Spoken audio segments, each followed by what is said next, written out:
As we entered the park, we were greeted by this train ride.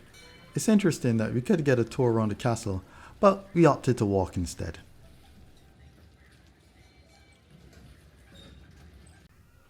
By choosing to walk, we were greeted with the grand reveal of the castle itself as we slowly approached past some stone monuments and parts of the old city wall.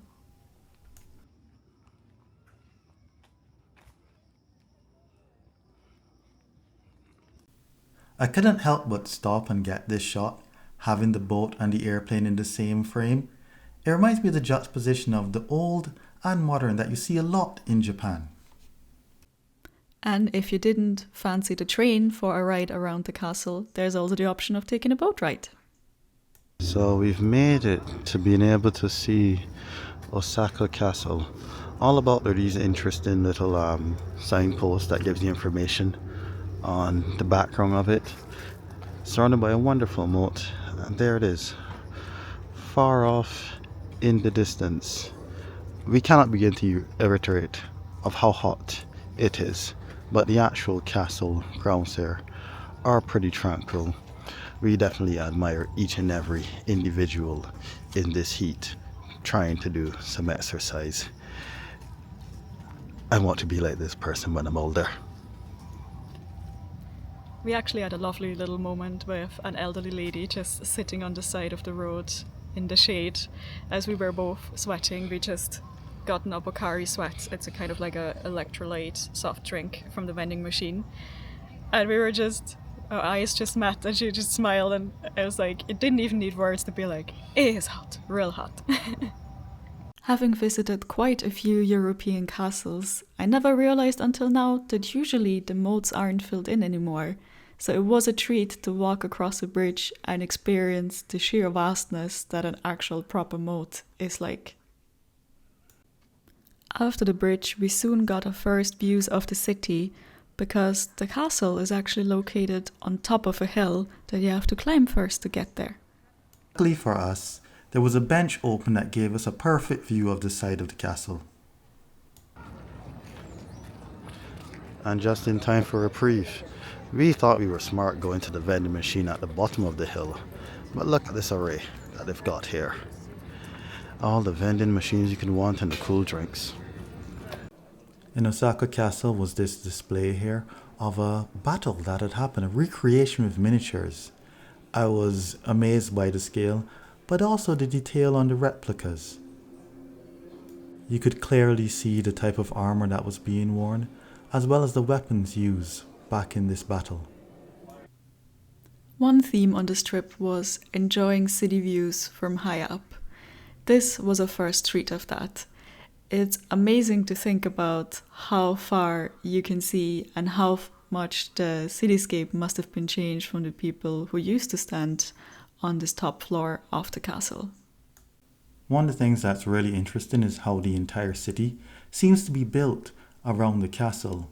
I also look at these high views, how they give you little illustrations of what's actually around the castle.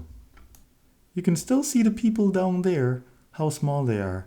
Once again, you just stare in wonderment at how big the buildings are and what a fortress it must have been to protect the city. In our videos about Ireland, we often talked about how we like when they preserve a little bit of the old to meld with the new. And it feels like Japan's taken this to a whole new level. You have these former park or parts just of the fortress or the immediate city around the castle area.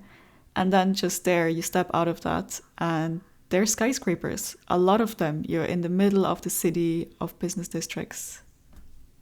Down there is the entrance, where we actually skipped the line. You could actually purchase tickets right there online that will let you skip the queue, and it only costs 60 euro cents. So we finished with Osaka Castle and now we're in search for food. Hot day continues. Lots of people were in there, very interested in history. I didn't put much of it here because I think for some things that kind of this museum type things, yeah, you should go and experience it yourself. It was good. There was a lot of history of Japan and especially about the castle. So it's a bit more of a museum in there rather than an actual, real life replica of what it would have been. The castle grounds are big, and the castle isn't the only thing worth exploring. There's this whole shrine that is actually free to visit as you walk through. It has lots of smaller shrine buildings with various types of architecture, and it's always fascinating to see how, even though they had to do lots of renovations on the castle and reconstruction, the shrine's just still here, you know, in its former glory, all the old wood and everything still holding up. We didn't actually fully explore the shrine area because we had more to see of the park. From this side, you can definitely see how deep the moat would have been and just the vastness of the castle walls. Yeah, from inside of the museum there inside the castle. These, of course, weren't the original walls, but over the centuries, they reinforced them, and this is the final state that we have today. What surprised me is that the castle grounds aren't only popular with tourists. We also saw plenty of locals going for walks or doing their exercise in the park grounds, and also probably just trying to escape the hot weather. It is amazing that in the middle of the city, you can walk through this park almost feeling like you're in the middle of a forest. After a refreshing and cooling lunch, man, this was actually needed of a Pokeball, we decided, you know what, we're just take a little walk, head our way home. It was a fantastic viewing of the castle. We were actually supposed to go to Himeji, but we decided, okay, it's really hot today. Let's just do Osaka Castle, and we were not disappointed at all. If you're a train enthusiast or just like looking at designs of trains, yeah, there's lots of them in Japan that will just blow your mind. This was a Thomas the Tank Engine train. Going to Osaka Castle was definitely a great introduction to the city, but we also did something the night before. Now we've moved to Osaka now, where we've pretty much booked a hotel in the same range of hotels. We got our bag delivered to us, so we didn't actually take the train with any of this heavy luggage. We did it as soon as we got off the plane at Haneda Airport, and it has been amazing to have a first day without actually needing to haul around this luggage. Yeah, we're definitely gonna have it shipped back to Tokyo again for that leg of the trip, and maybe if we're feeling very lazy, I'll have them send it to the airport as well. Room, similar layout, same things once again, small, but this time the actual view isn't as spectacular. We do have a high-rise, taller than buildings that, I can't even tell. I can barely see the top of that building. The camera can show it. And over here we have some sort of river over there. Right now we're just hanging out a bit. There's a storm warning coming, so we'll just chill here, get our bearings on what next to do. So until then, we'll see you in a second and show you Osaka. One of the features of the hotel that we really loved was just the elevator that goes straight down to the subway. Definitely a amenity that we loved, except our actual subway stop was a big subway stop for salary men and women, and it meant that if we were going anywhere, this is what we had to deal with. Yes, that's us, with the Family Mart umbrella. On our first night in Osaka, it rained, but we were prepared. No, we weren't. The rain started and we dashed into the closest Family Mart we could and bought an umbrella, just like the hundreds of other people who had the same idea. It felt like an experience of true Japan as we queued outside the Family Mart and everyone else, all the salary people, walking the exact same aisle, everyone grabbing the umbrella, going to pay and leaving again. At least Dotonbori wasn't as busy as it may have been on another night, thanks to the rain. Dotonbori is, after all, one of those things that most people go to see Osaka for. This city centre district, as you can see by the pretty lights, is known for its atmosphere but also its nightlife. However, we were primarily there for the famous street food. We started off with takoyaki, which Osaka is famous for. We watched as they were being prepared, flipped and flipped and flipped again until they were ready to go and piping hot. Takoyaki are dough balls filled with pieces of octopus and then seasoned with a variety of different spices and sauces. For dessert, we had traditional strawberry daifuku with peach cream. Although we were full after that dinner, we still enjoyed walking around the area, taking in the neon lights and especially the designs of giant crabs. We did notice the amount of people increase as we made our way towards the riverside, which is the most famous view of Osaka after all. It wasn't until we got to the bridge that I realized what everyone was taking pictures of. It was the famous Running Man. I actually have no clue why it's so popular, but I also took a picture of it to join in with the crowd. I actually think the better view is the other view of the river. This was really interesting because there were lots of boats going up and down this canal and people screaming and singing along. Hey, it's the good sign of a good nightlife when people are having this much fun.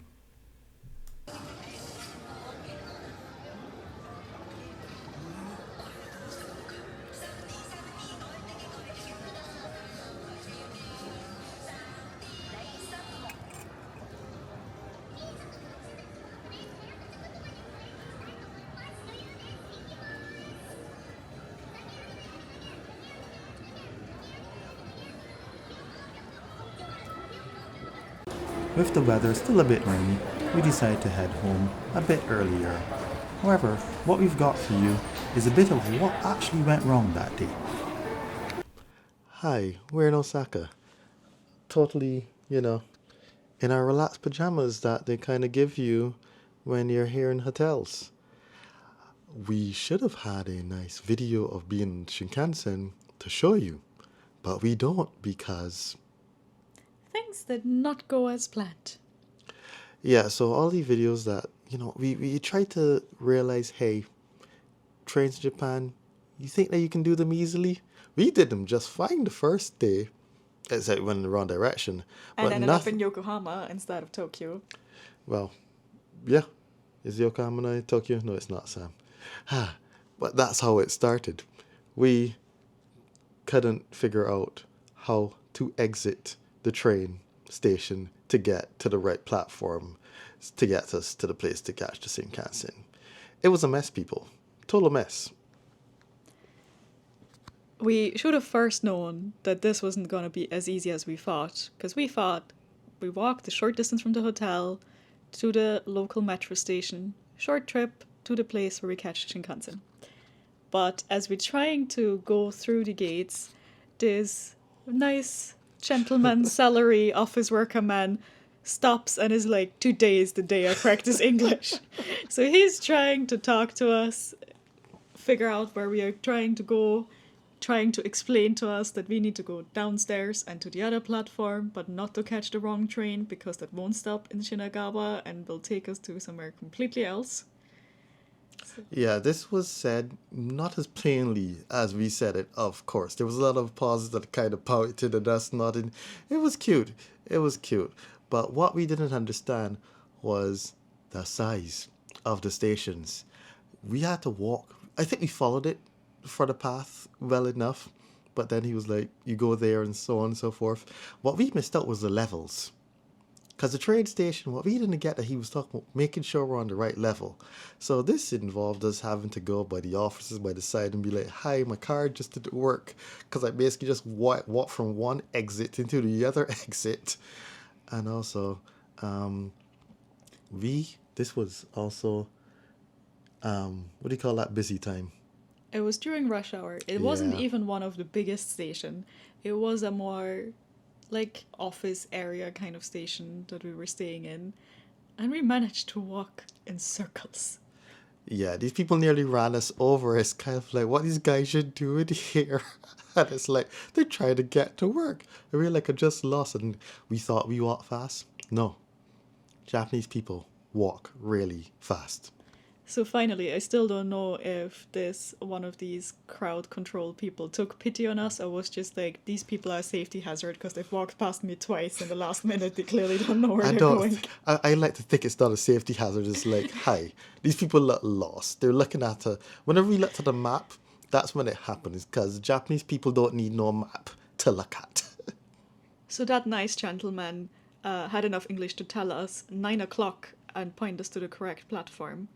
So we walk up to the platform and we see a train. And we thought, that is the train. We're already like, we might not make the Shinkansen. These tickets we booked, they might go to waste. It's a lot of money, but we'll just have to live with it maybe. So we get on the train, only to realize it was 8:57. It was not the 9 o'clock train. And as we're trying to get back off the train, the doors close. Yeah, it was one of the dramatic moments. Like, I think this is the wrong train. It's like, oh, let us just. No, couldn't do that. But luckily, we spent enough time looking at the maps that we were like, okay, I think if we jump off at the next station, we can still get there. And luckily, the next train that was supposed to appear for us did pop up at that station. But, at least we could read maps now. But we thought our troubles were over. No. Getting on the actual Shinkansen, at least at this time, we weren't the only people that didn't quite understand what was going on. There was a whole line of tourists, an actual queue, really confused about how to use the gates. And we were like, well, we have about 2 minutes to try and see if we can make this train or not. So we knew we have to put both tickets in, just didn't realize which both tickets. Because when we booked the Shinkansen tickets, we got like a whole stack of paper. So in the end, someone did have to come over and rescue us and show us how to use the machine. Yeah, I think we got that part. The problem was that you needed to scan the IC card. And we didn't quite get none of the videos we watched or the instructions mentioned the IC card. But I think we've now figured out that we were changing from one zone to the other. So you needed to swipe the IC card to say, hey, I'm leaving the, regular subway zone, and then use the tickets to say, hey, I'm entering the Shinkansen zone. So I'm really grateful that the RUM had done research on which Shinkansen it is that we would be taking. So we knew dark blue. We were just looking around for dark blue up on the boards and down on the floor. Unfortunately, that is where the audio cut out, and we lost the rest of that footage. But the gist of the story is that we did get on the Shinkansen, but entered actually on the wrong car. We spent about 1 minute walking down the several cars. I swear there was 14 cars in total, and we had to walk down about 10 of them to get to our seats. But always in Japan, plan in how long it may take to actually navigate the subway system, because that's what we did wrong first for the first 1 or 2 days. Just completely underestimate the amount of time it would take us to get through the system. But stay tuned for the next video where we continue exploring Osaka, but this time we go to a theme park for the first time.